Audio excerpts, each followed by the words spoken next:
சண்முகம் பரணி சீரியலில் இப்போ ஒரு அட்டகாசமான எபிசோட் வந்திருக்குன்னே சொல்லலாம். ஸ்கிப் பண்ணாமல் ஃபுல்லோடையும் கேளுங்க. அதுக்கு முன்னாடி இந்த வீடியோ பிடிச்சிருந்துச்சுன்னா லைக் பண்ணி பாருங்கள். ரொம்ப பிடிச்சிருச்சுன்னா சேனலுக்கு வந்து சப்ஸ்கிரைப் பண்ணி கண்டினியூஸாக ஆதரவு வந்துட்டாங்க. சவுந்தரபாண்டி வந்து ரொம்ப பயந்துகிட்டு இருக்காங்க. இத்தனை நாளாக வந்து நான் பாக்கியத்தை இது மாதிரி ஒரு விஷயத்த பார்த்ததே இல்லை. அவன் என்ன இவ்வளோ கோவமாக ஆக்ரோஷமாக இருக்கா, என்னால் சமாளிக்கவே முடியல அப்படின்னு சொல்கிறாங்க. ஆமாய்யா, வந்தோன்னே வந்து சாம்பார்லாம் மேலே ஊற்றி கன்னத்துலேயே பொழிச்சுன்னு அடித்து 10 சவுந்தரபாண்டியனை பார்த்த மாதிரி இருக்குது. இத்தனை நாள் அம்மா வந்து உங்களுக்கு பயப்படுற மாதிரி நடிச்சிருக்காங்க. அவங்கெல்லாம் உங்களை தூக்கி போட்டு மிதிக்கக்கூட 10 செகண்ட் கூட ஆகாதுன்னு எனக்கு இன்றைக்கி தான் தெரிஞ்சிச்சுன்னு சனியை வந்து சொல்கிறாங்க. சனியா, நீ சொன்னதை கேட்டு எனக்கு கோவம் வருது. ஆனால் இருப்பினும் அதுதான்ல உண்மை.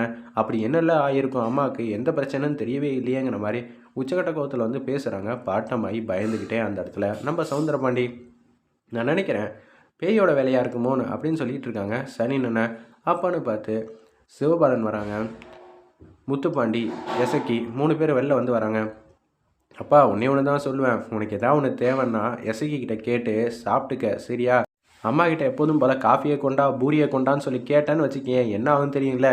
அந்த ரூம் பக்கம் போனோன்னா அப்புறம் பார்த்துக்க, அடுத்த வாட்டி உன்னால் எதுலேயுமே நிற்க முடியாதுங்கிற மாதிரி நம்ம சிவபாலன் வந்து செம்மையாக வந்து நக்கல் பண்ணிகிட்டு இருக்காங்க. அப்பாவே பயந்து போய் கிடக்குறாங்க. என்னெல்லாம் இப்படி பண்ணிகிட்டு இருக்க? ஆமாம், திடீர்னு வந்து அப்பா வேறு ரூமில் தூங்கிட்டு இருக்கிறப்ப அம்மா வந்து கோவப்பட்டு வந்துட்டா என்ன பண்ணுவாங்க அப்படின்னு சொன்னேன். சிவபாலா, நீ சொல்கிறதும் கரெக்டு தான்ல அப்படின்னு சொல்லும்போது அவங்க ரொம்ப பயப்படுற மாதிரி காட்டுறாங்க. சரிங்க, நான் போய் சாப்பிட்ட பொருள்லாம் எடுத்து வைக்கிறேன் அப்படின்னு சொல்லிட்டு வேகமாக டைனிங் டேபிளுக்கு வராங்க. எசைக்கு வந்து ஒரு 10-15 டிஷ் வந்து சமைச்சிருப்பாங்க போல இருக்கு. அது எல்லாத்தையும் எடுத்து வைக்கிறப்ப முத்துமண்டியும் வந்துடுறாங்க. நீ மட்டும் தனியாக எடுத்து வைப்ப, நானும் உனக்காக உதவி செய்கிறேன், சரியா அப்படின்னு சொன்னோன்னே ஒரு பக்கம் போனால் பாக்கியம் வழக்கத்துக்கு மாறாக ஆக்ரோஷமாக வந்து நம்மளை தூக்கி போட்டு மிதிக்கணும்னு கோவத்தில் இருக்கா.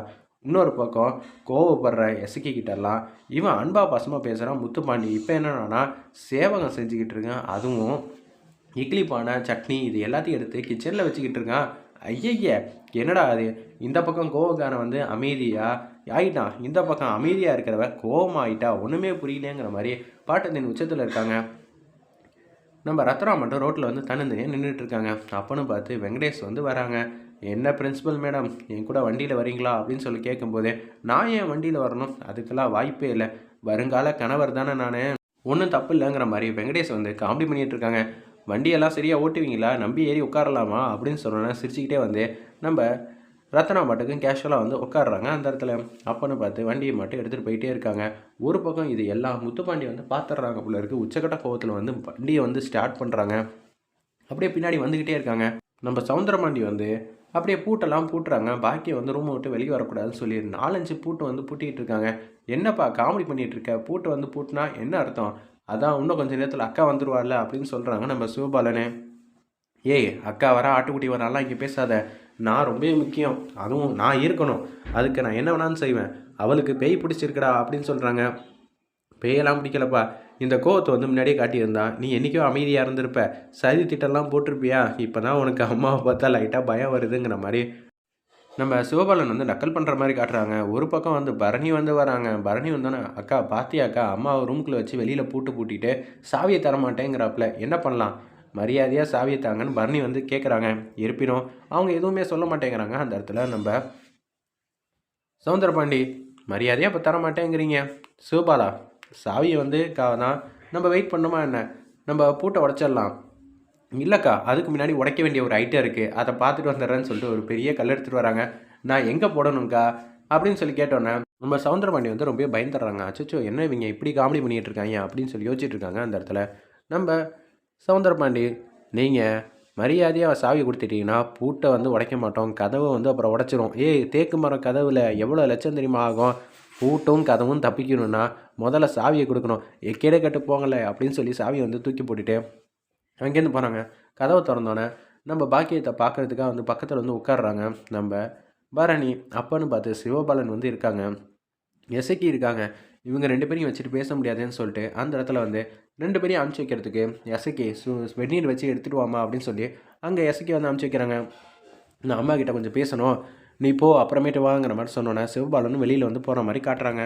அம்மா, என்னம்மா நினச்சிக்கிட்டு இருக்க? ஏய், எனக்கு கோவமாக ஆத்திரமாக வருது இந்த விஷயம் கேட்டோன்னே. நான் ஒரு நாள் வந்து ஒரு பொருள் எடுத்துகிட்டு வந்தேனே, பேப்பர்லாம் கூட குடித்தேனே, அதெல்லாம் ஞாபகம் இருக்கா? ஆமாம் ஞாபகம் இருக்குது. அந்த நேரம்னு பார்த்து தானே வந்து உங்கள் அப்பா தப்பிச்சாங்க. எதுக்காக அது மாதிரி வந்தேன்? என்னால் கோவத்தை அடக்க முடியல.